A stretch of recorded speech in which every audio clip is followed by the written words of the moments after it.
Shalom, Yasharallah. This is your brother Dawada from GMS St. Petersburg, Florida, coming back at you with this here truth again. First and foremost, I want to give all praise unto Yahweh, Bahashem, Yahweh Shah, Bahashem, Rakha Kodash. Double honors to the apostles and the elders of Great Millstone that taught us this truth and that rule well.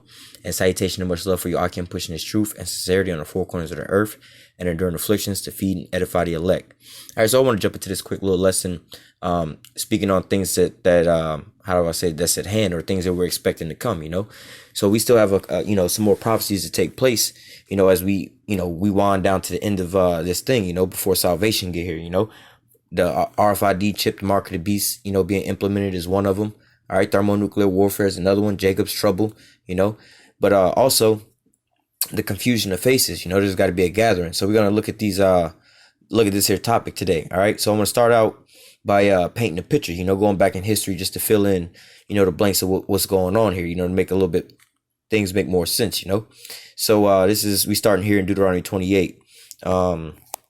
In fact, I'm going to jump up to verse 15. Let me see.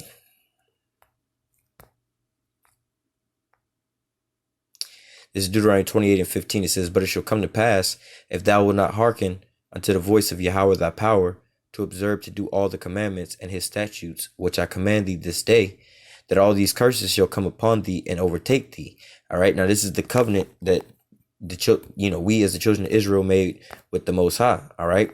Now, he said it, not to say set us up, but a part of our contract was, look, you got to follow these commandments and, these blessings will happen. But if not, these here curses will happen. So we're going to just jump into some of these here curses. I'm going to start at verse 63. All right. So, and just, to fill you in, if you don't know the whole story, we didn't keep the law, statutes, and commandments, and we're under these curses as we speak now. But, good news is that all these curses are about to come up off of us. All right. So we're in that transitional period. All right. But nevertheless, going back into this here lesson, Deuteronomy 28 and 63. "And it shall come to pass, as that Yahweh rejoiced over you to do good and to multiply you, so Yahweh will rejoice over you to destroy you and to bring you to naught. And you shall be plucked from off the land where thou goest to possess it." All right. So going back into that contract that we made with the Most High, look, just like you go get your driver's license, you're making a contract with them. You know the laws of the road. If you break those laws, you're subject to getting your license taken and or other penalties. But if you abide by those rules, you got your driving privileges there for you. Same with us. The Most High said, look, you follow the law, statutes, commandments, I'll bless you and put you on high. If you break my law, statutes, commandments, you're going to get these curses. We broke them. Here's some of the curses. All right. Verse 64, "And Yahweh shall scatter thee among all people from one end of the earth even unto the other. And there thou shalt serve other gods which neither thou nor thy fathers have known, even wood and stone." So as we speak in this lesson, we're talking about being scattered amongst all the people. All right. That's one of the things that was going to come down on our people. We was going to be scattered amongst all these nations upon the face of the earth. All right. Let me just jump down to verse 68. "And Yahweh shall bring thee into Egypt again with ships by the way whereof I spake unto you. All right. Thou shalt see it no more again. And there ye shall be sold unto your enemies for bondmen and bondwomen, and no man shall buy you." Now, just to address the no man shall buy you part, that means no man's going to redeem you. No man was going to set the so-called Negroes, Latinos, and Native Americans free from their bondage under the so-called white man. But nevertheless, going into this transatlantic slave trade. All right. We was brought into Egypt again. All right. When you follow these scriptures, the Israelites never went back into Egypt in slavery. All right. But nevertheless, we came over here in America into slavery on cargo slave ships. All right. And it says you should see it no more again. We ain't been over to Israel like that. We don't know that as our homeland. We're going to be sold here for bondmen and bondwomen as slaves, All right.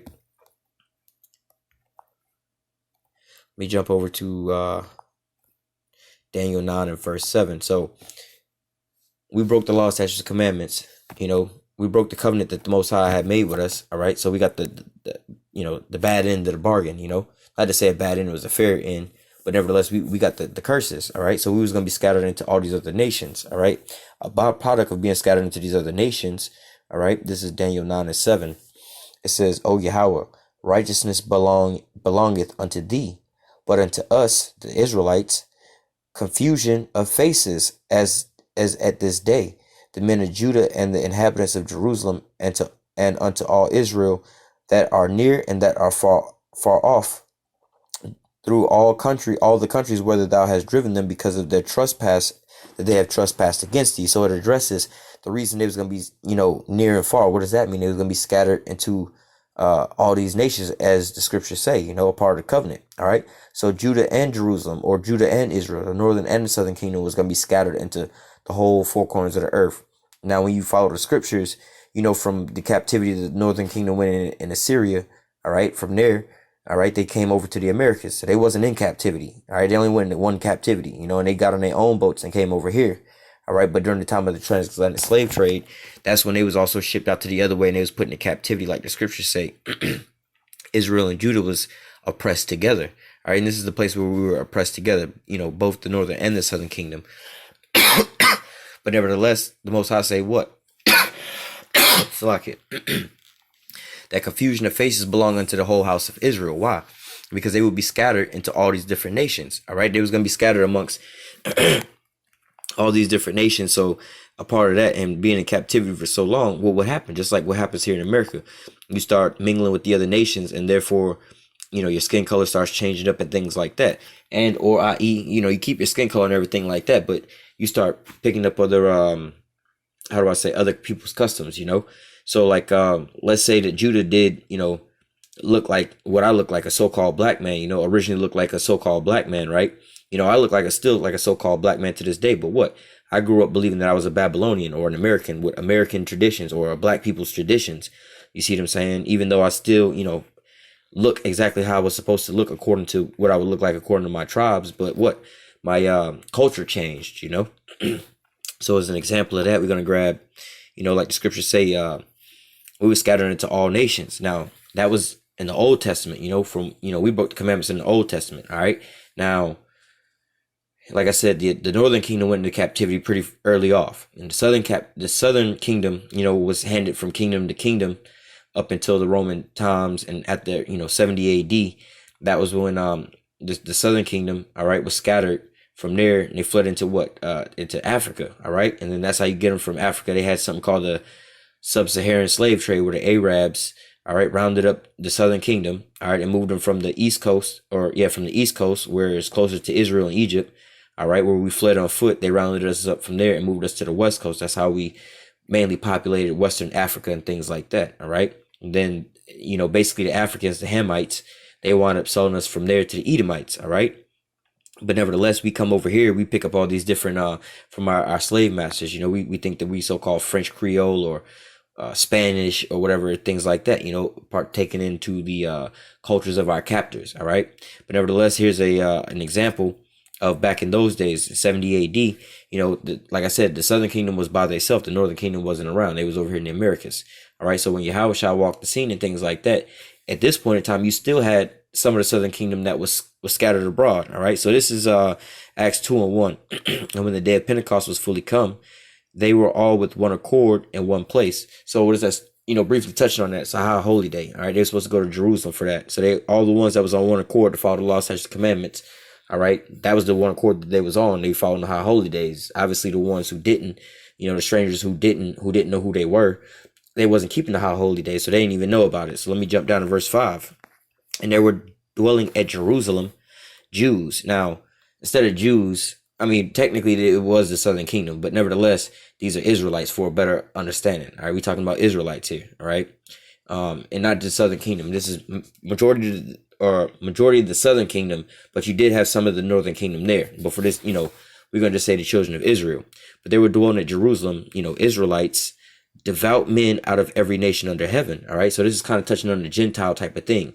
You had Israelites who, didn't live, in Jerusalem. They didn't live there. They lived in other places. And we're going to read that. Let me read verse 6. Now, when this was noised abroad, the multitude came together, and they were confounded, because that every man heard them speak in his own language. So they even had some of the customs of the other nations they was born in, because they were speaking in their own languages, right? So jumping down to verse 9, it says Parthians, Medes, Elamites, and dwellers of Mesopotamia, and in Judea, and Cappadocia, and Pontus, and Asia, Pygeria, Pamphylia, Egypt, and parts of Libya and Cyrene, and strangers of Rome, Jews and proselytes, Cretes and Arabians. All right, we do hear them speak in our tongue the wonderful works of the Most High. All right, so just speaking on what Cretes, Arabians, Libyans, Egyptians, these aren't Asians, so-called Asians, Elamites, Medes. None of these are Israelites. All right, these are all Israel. Well, none of these so-called tribes are the tribes of Israel. However, these are also locations, like you can live where the Medes live in the location of Elam, and Cappadocia and Pontus, right? Or in Rome, like Cornelius. You see what I'm saying? But still be Israelites, by by your DNA, right? Like we have some brothers that's in London, we have some brothers here in America, we have some brothers that's in other places, and they could all be from the same tribe, but they in different locations. You'd be like, oh well, you I guess they call them English, or you American, whatever, whatnot. So this is the same thing, like, oh, these are the Romans, these are Egyptians, these are Cretes, or these are Arabians by location of where you live at. This is where you grew up at, and these are the things that you do. Y'all got this on y'all from there, just like here in America. You got people that's in New York. New Yorkers got a certain type of accent.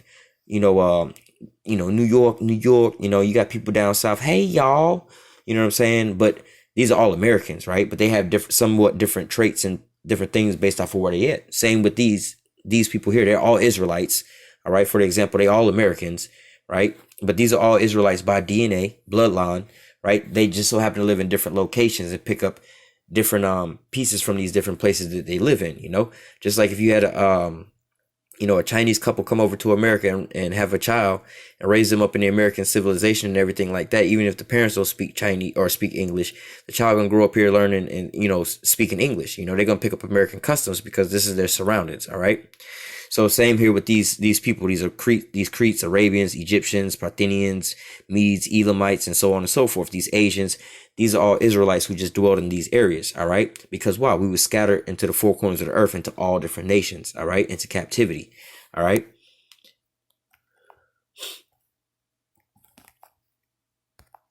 But now we're in a different time and in a different era. All right. So this is Isaiah chapter 60. 60 and 4. This is well, actually, let me grab something else first. This is Isaiah 11 and 11. I think yep.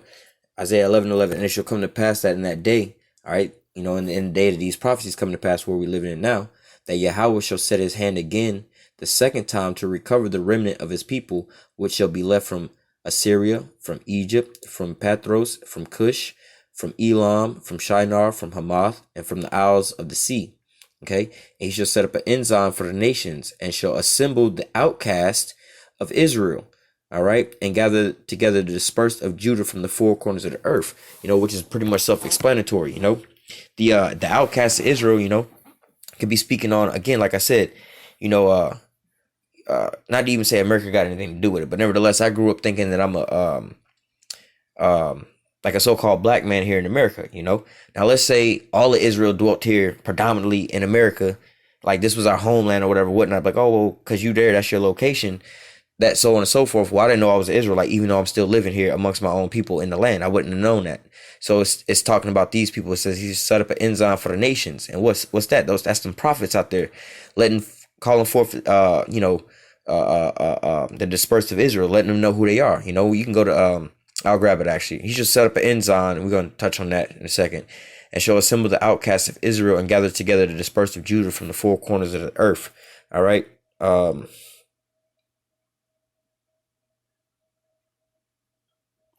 me go to, what is that? Ezekiel 37. It's going to gather the, let me see.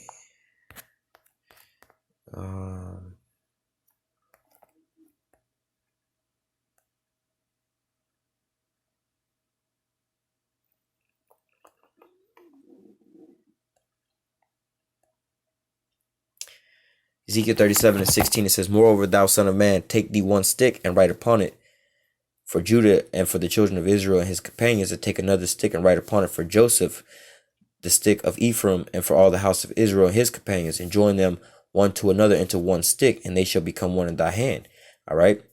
And basically, you know how that's translated out today. When you see us on the highways and the byways, we got one sign that's saying what? The 12 tribes of Israel. You don't have signs saying, look, the northern kingdom and the southern kingdom.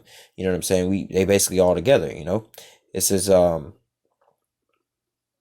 joining them together into one stick, and they shall become one in thy hand. And when the children of thy people shall speak unto thee, saying, Would thou not show us what thou meanest by this? You know, when we on the highways and the byways, Most High said he's gonna set up that end sign. The prophets on the highways and the byways, right? With this sign, you know, one of the so-called fishing bait to fishing the people, you know. Our people, especially our people, you know, our people will say, what that sign mean? So-called Negroes or so-called Puerto Ricans. What you got against Puerto Ricans?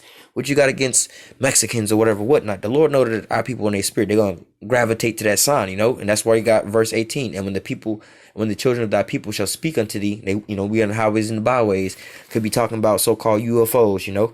They walk by you, they be like, what you mean so-called Negroes? What that's talking about, right? It says, will thou not show us what thou meanest by these?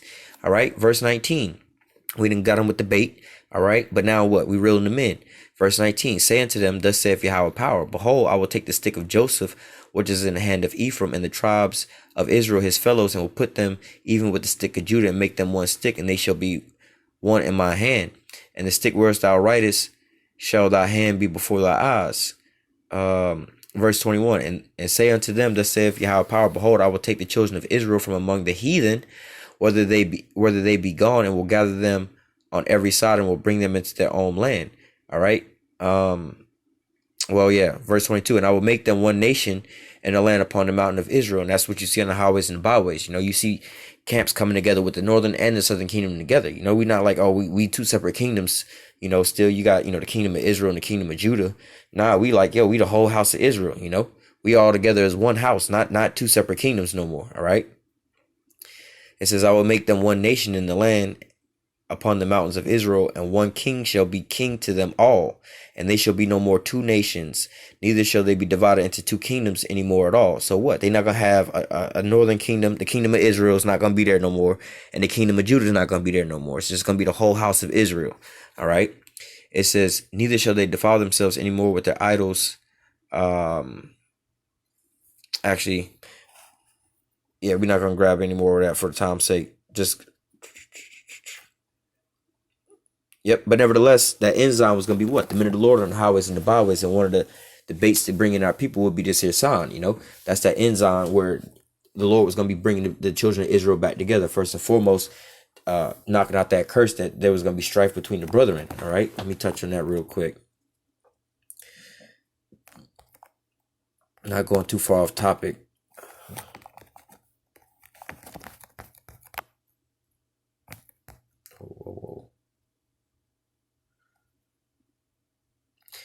Deuteronomy 28:54, so that the man that is tender among you, very delicate, his eye shall be evil towards his brother, and towards the wife of his bosom, and towards the remnant of his children, which he shall leave.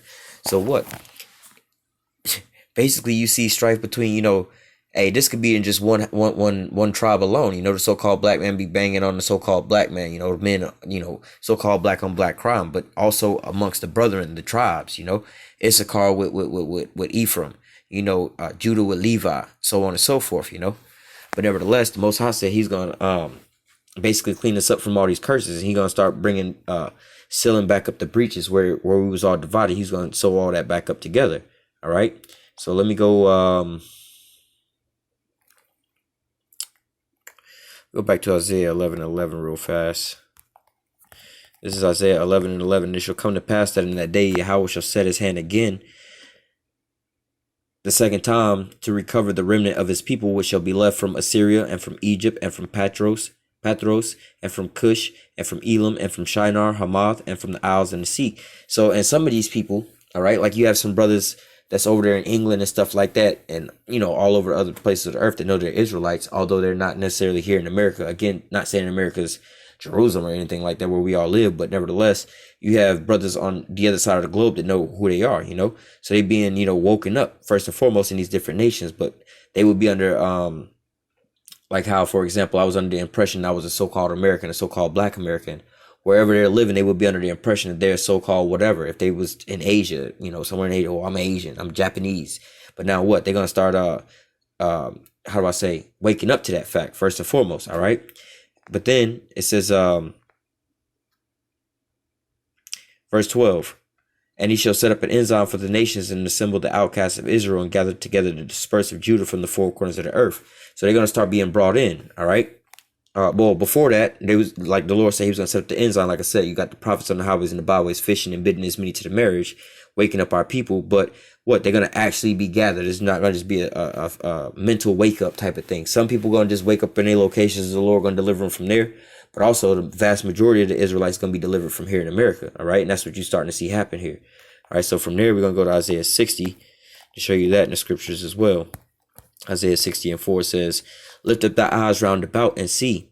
All right. And you know, we have this in the news story right now with the caravans and just a lot of so-called migrations of really Jake, you know, coming towards America. It says, lift up thy eyes round about and see. All they gather themselves together. They come to thee. Thy son shall come from afar, and thy daughter shall be nursed at thy side. So what? Our sons and our daughters are going to be brought back unto us, all right? Because of why? Let me go back to Deuteronomy 28. And now we was going to be sold into all four corners of the earth. But also there was some other curses that Deuteronomy 28:32, and thy sons and thy daughters shall be given unto another people, and thy eyes shall look and fail for longing for them all the day long, and there shall be no might in thy hand. Let me get one more.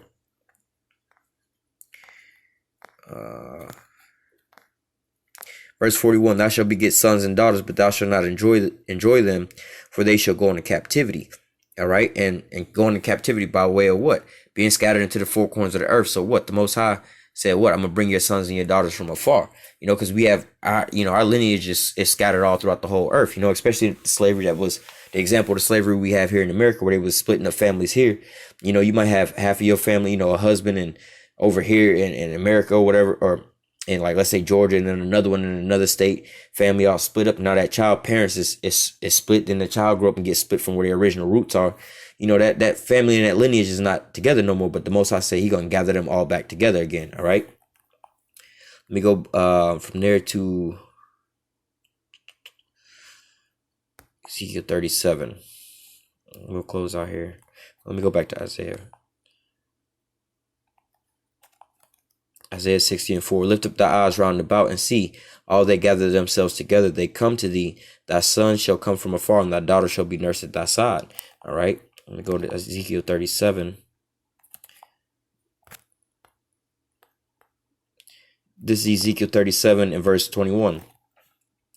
I think we read this earlier. Yeah, we read this earlier. Nevertheless, but Ezekiel 37 and 21, and say unto them, thus saith Yahweh power, behold, I will take the children of Israel from among the heathen, all right, whether they be gone, and will gather them on every side and bring them into their own land. And so we're not in our own land now, but we starting to see this gathering of our, the remnant of the Lord's people starting to be migrated where? To America, where, we speculate that the mass majority of us, well, we know according to the scriptures, where the salvation is going to mainly take place here in Babylon, all right, because the mass destruction is going to happen over here as well. And as you see, in a lot of Israelites starting to come to this here area, all right. So we have to prepare ourselves for what? The strangers coming in, people who don't have the same so-called background and understanding that we got, and we have to teach them. They waking up, oh, I'm Honduran or I'm Panamanian or whatever, whatnot. We had to deal with them on that type of level because they don't know yet. They just now waking up. They being brought over here for this reason. And then also the confusion of faces, because sometimes you have some of our tribes that are in some of these places and they look like somebody completely different. You see what I'm saying? They're gonna look like, in China. You got Jake in China, they're gonna be looking Chinese. Jake in Russia, that's gonna be looking Russian. You got Jake here in America, that's gonna be looking white. So-called like the so-called white man. So we have to prepare for that as well, because we know that this is coming and it's gonna be a massive flood. All right. It says, verse 22, and I will make unto them one nation in the land upon the mountains of Israel, and one king shall be king to them all, and they shall be no more two nations, neither shall they be divided into two kingdoms anymore. All right. So I just wanted to touch on that real quick. Actually, I got one more scripture I can pull. Isaiah 14. Isaiah 14:1, it says, For Yahweh will have mercy on Jacob and will yet choose Israel. All right, this is talking about our salvation. The Lord hadn't turned his back or forgot about his people, and will set them in their own land, which we still not in our own land yet. That's how we know this ain't happened yet. And the strangers, all right, shall be joined with them, and they shall cleave unto the house of Jacob. Now, this word strangers, let me see if how they translate it. But nevertheless, this is word strangers is going back into the children of Israel, like we was reading in the book of Acts. We'll actually go back to there again. So it's going into the word strangers. It says a sojourner, a temporary inhabitant, a newcomer lacking inherited rights, a foreigner in Israel, though conceded rights. So basically, you done left the land and everything like that. You might want to, let's say, like those. Let me just go back and get it in the scriptures.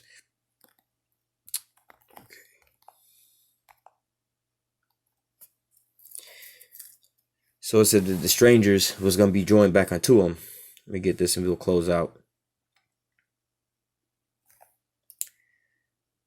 It says Isaiah 14:1, for Yahweh will have mercy on Jacob and will yet choose Israel and will set them in their own land. And the strangers shall be joined with them. All right. And they shall cleave into the house of Jacob. So these strangers is not talking about Gentiles like actual Edomites or actual Hamites or actual Moabites or whatever that want to convert over, you know, even though they might look Chinese. Like you got two Chinese people, you know, that you observe and they look Chinese, but one of them is the actual Jake, you know what I'm saying, who just look Chinese, you know, and the other one is actually so-called Chinese, you know what I'm saying. Well, look, it ain't about what you look like. One of y'all is Jake and the other one not. We're gonna take y'all, i.e. Blake Griffin and his son, right? Let's just talk about Blake Griffin's son. If you don't know what he looked like, go, you know, YouTube him or Google search him. His father, I believe, is a Levite, a real dark-skinned man. Blake Griffin is light-skinned, because his mom is, I believe, a so-called white woman. His wife is a so-called white woman, or I believe she looked like that anyway. Now their son is he looked like a so-called white man, blonde hair, blue eyes. All right, so if he come walking in, you know, him and one of his buddies roll up, and they both look the same, blonde hair, blue eyes, and we know one of them, you know, or through the spirit revealed to us, one of them is a Jake by spirit, you know, through the spirit in his bloodline. All right, and the other one's just the Edomite. We're not tripping off his skin color. Now we want this white boy, that white boy gotta go. It ain't about that. But don't think it's strange that when you start seeing people come in, they don't look like typical Negroes, Latinos, and Native Americans. They come on over here. You got a massive flood of so-called Chinese people, Japanese people, Arabs. You see what I'm saying? Africans, and you know they got the African culture and African, how do you say, accents and everything like that. But what, they Jakes, you know. You have to take that into understanding and consideration. We were scattered into the four corners of the earth, and the Most High said, look, he was going to wake us all back up, and he was going to gather us all back together. So reading Isaiah 14:1 one more time, it says, for Yahweh will have mercy on Jacob and will yet choose Israel and set them in their own land, which hasn't happened yet. And the strangers shall be joined with them, and they shall cleave to the house of Jacob. Now, just to touch on one more scripture to clear up those strangers, again, back in Acts 2 and 5, and there was dwelling at Jerusalem Jews, devout men out of every nation under heaven. So those would be the strangers. All right. Why were they strangers? Because they let me read down. It says these are what? Parthenians, Medes. These people live in what? In Parthenia, Media, in the land of Elam, Mesopotamia, in the land of Judea, Cappadocia, Pontus, Asia, Pargia, Pamphylia, in Egypt, and parts of Libya, Cyrene, and strangers, there's that word again, of Rome, Jews and proselytes, Cretes and Arabians. Just like Cornelius. Cornelius was a Roman citizen, grew up in Rome, was a Roman centurion, but he was still a Jake, you know, just like a so-called black man today who is an Israelite of the tribe of Judah, all right, could be born here in America, being an American, and work for the police department or the military. It's the same thing, but they still Jake, no matter how they dress it up. So these are going to be those strangers that's going to be flooding in. Nevertheless, they might look like us, or they might look like, you know, the nations where they come out of. But nevertheless, this is one of these prophecies that, you know, that's around the corner to be fulfilled. All right. With that, I'm going to go ahead and close out. Lord willing, it was edifying unto the elect. Until next time, I say, call halal Yahweh, Bahashem, Yahweh Shah, Bahashem, Rakha Kodash. Double honors to the apostles and the elders, a great millstone that taught us this truth and that rule well. And salutation, much love for you. I can push in this truth and sincerity in the four corners of the earth and enduring afflictions to feed and edify the elect. Stay strong. Shalom.